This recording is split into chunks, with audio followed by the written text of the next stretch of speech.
Bismillahirrohmanirrohim. Allahumma sholli ala Sayyidina Muhammad, wa ala ali Sayyidina Muhammad. Sahabat yang berbahagia, inilah ilmu rahasia makrifat Allah Ta'ala, daripada dunia, datang daripada akhirat.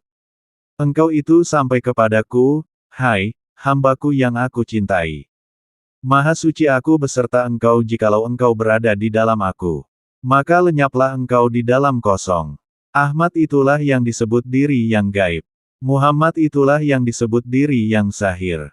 Berkata Nabi Muhammad, ikuti aku, kalau engkau tiada mengikuti maka engkau adalah sesat. Sebab itulah kami ajarkan kalimat tauhid, la ilaha illallah. Sebab itulah kami perintahkan kalimat syahadat, asyhadu alla ilaha illallah wa asyhadu anna Muhammadar Rasulullah. Jikalau engkau itu berpegang pada keduanya maka selamatlah engkau dunia dan akhirat. Dan engkau di dalam mukmin yang sebenar-benarnya. Bahwasanya, kalimat tauhid itu ialah makam ruh yang tiada lupa ia kepada yang menjadikannya setiap saat. Kalimat syahadat itulah yang menyempurnakan apa-apa yang diperintahkan oleh Nabi Muhammad. Maka engkau itu rindu selalu kepadaku yang menjadikan semesta alam. Itulah yang disebut engkau bertubuh, nurullah, itulah yang disebut lenyap dengan aku. Asal engkau yang aku jadikan mula-mula adalah satu rahasia nur, yang disebut nur zat. Nur zat menjadi diri, kemudian diri engkau gaib di dalam nur Allah, kemudian gaib lagi yang disebut kosong, kemudian berkata di dalam kun itulah yang disebut alif, alif itulah yang disebut diri, maka gaiblah alif itu menjadi laisa, lalu berkatalah ia, al-haq. Yang hak itulah yang disebut tiada berwujud dan tiada bernama, maka engkau itu yang dinamakan aku, sebab itu bukan di luar bukan di dalam. Sehingga meliputi aku semesta sekalian alam, maka laisalah aku di dalam diri engkau itu. Jikalau engkau mengenakan aku, maka engkau itu adalah di dalam kalimahku. Sesudah engkau di dalam kalimahku, maka engkau itu bertubuh syahadat, dan sesudah bernama syahadat, maka engkau itu bernama Muhammad.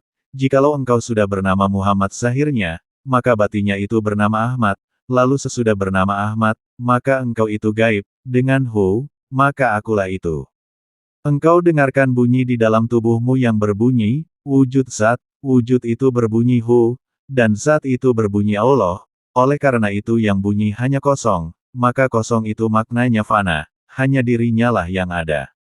Yang beserta melihat dan mendengar, semuanya lenyaplah di dalam yang kosong.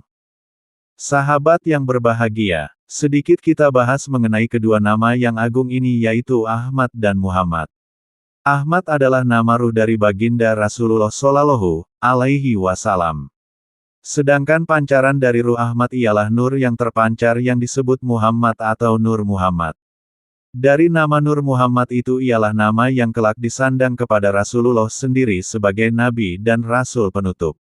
Nabi yang membawa kabar gembira seluruh alam serta sekalian makhluk. Nabi yang membawa rahmat untuk semesta alam. Dan Nabi juga disebut rahmat. Sahabat yang berbahagia, harus hati-hati. Janganlah Anda tertipu dengan suatu gelar pada diri sendiri. Janganlah Anda tertipu gelar orang ahli suluk. Dan janganlah Anda tertipu gelar orang ahli tarikat. Itu bisa membawa diri Anda ke jalan yang salah. Kebanyakan para ahli-ahli tarikat itu terjebak ke dalam sifat merasa hebat. Contoh, Iblis. Sebelum bernama Iblis, dia itu adalah mursyid para malaikat yang bernama Azazil. Dia merasa congkak, angkuh dan kedirian. Merasa dia lebih tinggi derajatnya daripada makhluk selainnya. Kesaktiannya itu bisa pergi kemana-mana, bisa berada banyak di suatu tempat. Nah jadi, iblis itu, Azazil, bersifat nariyah. Bukan bersifat nuriyah. Azaz itu mampu menghilang sampai 7 langit. Di mana-mana ada dia. Banyak para ahli-ahli sesat berguru padanya. Semuanya berabitah kepada Azazil, sehingga timbullah rasa di hati itu bahwa dia lebih sakti, lebih hebat dan lebih berilmu, menganggap yang lain tidak usyul. Maka sesuai apa yang dikatakan dalam Al-Quran. Dia sombong, dia merasa ingin dibesarkan. Istakbara, itu, artinya minta dihargai. Kidir, itu artinya sombong. Daripada itu, berhati-hatilah dengan ucapan yang bisa membawa sifat kesombongan. Keakuan pada diri sendiri itulah paling berbahaya. Tidak semua makam ahli tarikat itu di usia tua, yang muda pun bisa sampai ke makam wusul ilallah. Contoh Rasulullah di waktu kecil, sudah menjadi nabi ketika dadanya dibelah oleh malaikat untuk membersihkan semua sifat sombong dan keakuan. Pernah beliau Rasulullah ditanya, "Ya Rasulullah, kapan engkau tahu menjadi nabi?" Rasulullah menjawab, "Saat dadaku dibedah di usia 7 tahun. Kebanyakan yang zikir itu, tidak tembus kasyafnya kepada nuriyah.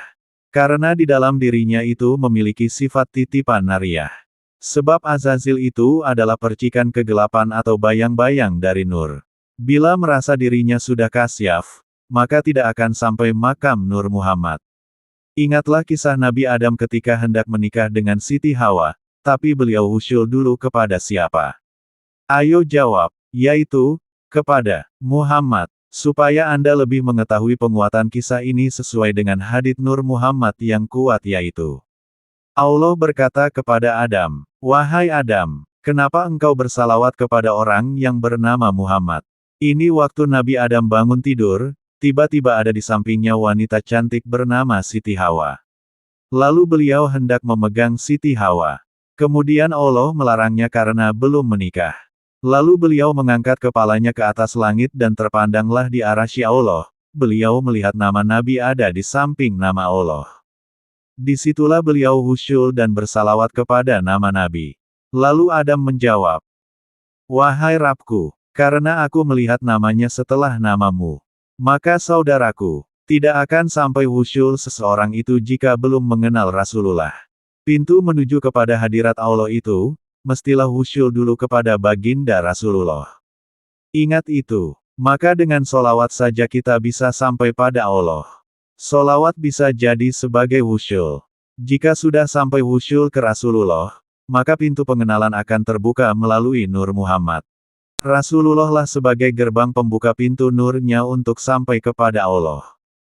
Lanjut, kemudian Adam terus berkata, "Begitu mulia namanya di samping namamu ya Rab, maka inilah spesial untukku, dan aku bersalawat kepadanya." Lalu bersalawat. Kemudian Allah berkata kembali kepada Adam, "Ya Adam, laula Muhammad." Nah, di situ dibunyikan atau disebut nama Nur Muhammad, oleh Allah. Tapi kalau nama Ahmad adalah nama Ruh Muhammad, maka jelas beda posisi sebutan nama yang mulia itu yang disandang. Satu pada nama Ahmad bernama ruhnya Rasulullah. Sedangkan pada nama Muhammad disandang pada nur dari ruh Ahmad yang dinamakan Nur Muhammad. Kepada ruhnya Rasulullah. Kepada Nur Muhammad sampai kepada diri Rasulullah sendiri sebagai manusia mulia. Lalu akhirnya Allah mengatakan pada Adam, "Laula Muhammad ma khalaqtuka hiya Adam." Karena dengan Muhammadlah, aku ciptakan engkau ya Adam. Inilah yang dimaksud oleh Nabi sendiri. Kuntun Nabiyan. Dengan perkataan beliau dalam sebuah hadis. Kuntu Nabiyan wa Adamun jadilun bainamai watiin. Aku telah diangkat menjadi Nabi, dan Adam belum dicipta masih berupa tanah. Lalu saudaraku, itu apa namanya? Itulah yang disebut Ahmad. Yang disebut dengan kuntun Nabiyan atau aku diangkat menjadi Nabi sebelum Adam dicipta itulah Ahmad. Sedangkan yang disebut oleh Adam itu adalah Muhammad dari sisi nur karena Adam diciptakan dari pancaran Nur Muhammad oleh Allah dengan kata kun yang dari pancaran Ruh Ahmad. Maka jelas alam tertinggi adalah Ahadiyah. Kemudian tanazul ke sifat alam Ahmadiyah berupa tajalli sifat tiupan pertama.